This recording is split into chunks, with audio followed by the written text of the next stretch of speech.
Hey guys, it's Simon and welcome back to the Quilly crawler video log. There was a 2 weeks break, but as mentioned, I'm now back and I worked a little bit on the game again this week. Or was it last week? Don't remember really, but I had a little bit of time. And what I did so far, but it's not 100% finished yet, is that we have now a main menu. Like the startup screen, which before was just a black screen. Now we have a little bit of a menu in there where you can control the music volume, for example. As you hear, now it's gone, so 0 means that it's gone.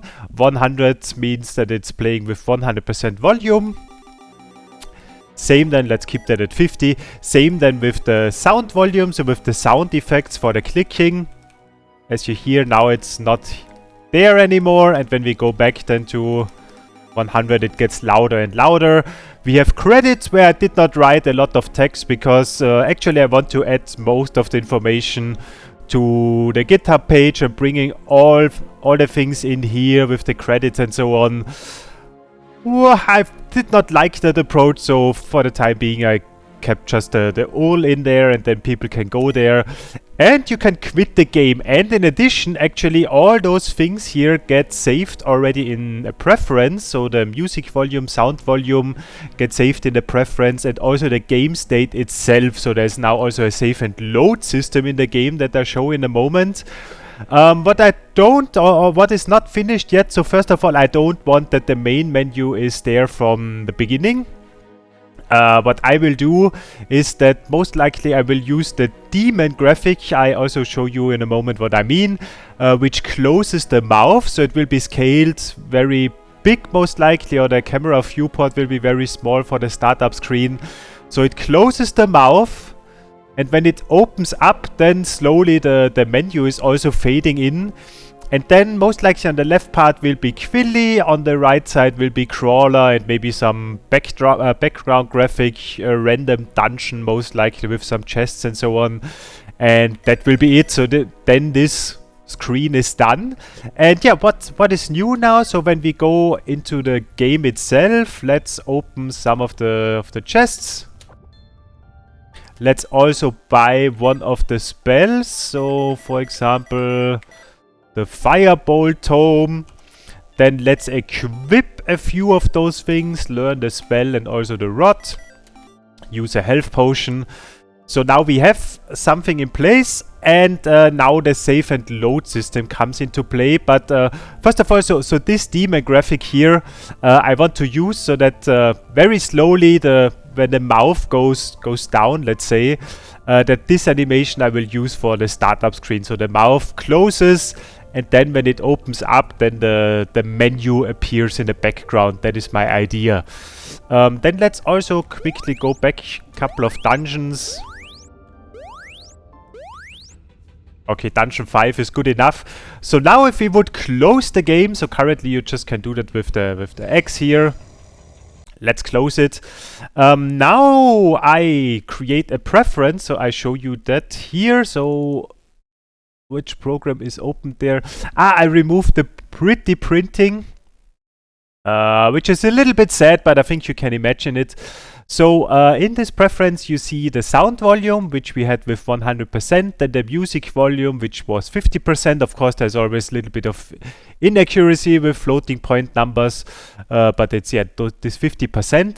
And then the save state itself, so this is the key, and there I have all the information. There's actually not a lot that I need to store, so I need to know the dungeon level, then I need the gold, then the items of the player, and there I simply need the type and the amount, because then with the function that I already had, which creates the items, I can already add them to the back and everything, so that is not a problem.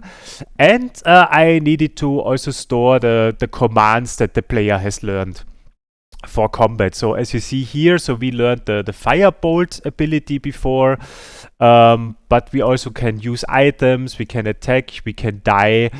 And the stats, exactly, also the stats I also needed to remember, but it's really just simple JSON format with strings and numbers, so very basic stuff. And now when we go back to the menu, So first of all, the continue option is now enabled, which was not enabled before. When we go to that one, then as you see, it simply restores the game state where you left.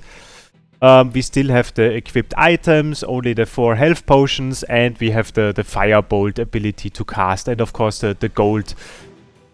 So this is everything that I'm storing at the moment, and that should be good enough. You can actually abuse that, because imagine that you clear a dungeon but you don't make the boss fight, then you save and load, then you simply get to the beginning of the dungeon again, meaning that all the enemies are there again, and also all the chests of course are available there. To solve that, I would also need to store the state of the current dungeon level. So which chests are open, which enemies are defeated. But I will not introduce that, because actually I like it that you start from the beginning and have to do it again, which also has some benefits, that you can level a little bit without using the Reaper functionality. And in addition, of course, I only need to take that into consideration when creating dungeons. So I will not have chests open for free access to the player, because then he can simply abuse it, save and load, and always get then a free chest. So I will always put those chests most likely behind an enemy, so that you have to at least fight for them. That is the idea. And yeah, so I will continue working on that. That the main menu gets then finalized with the little special effect that I mentioned, and after that I will finalize the tutorial map, so that it has some pop-up information, how you to inform the player what how does the combat work, what are the different stats types, and so on. So a little bit of an information, and then I will create 2 or 3 dungeon levels, I think, and that would be it. When I'm done with all of that, I want to make one last video for that project where I explain how you can extend it. So for example, how can you add new maps to it, new items, new abilities, how does all of that work, so that people who want to use it, they can then simply fork my GitHub project, or if they want to add it to my game, they can create pull requests for that, of course, and I will most likely then approve it if it's something meaningful. And with that, I would then close this project. Was a lot of fun for me, but that comes then in another video. For the time being, that's it. Thank you. Have a nice Sunday, and I'm leaving now to the birthday party of my mother. Bye bye.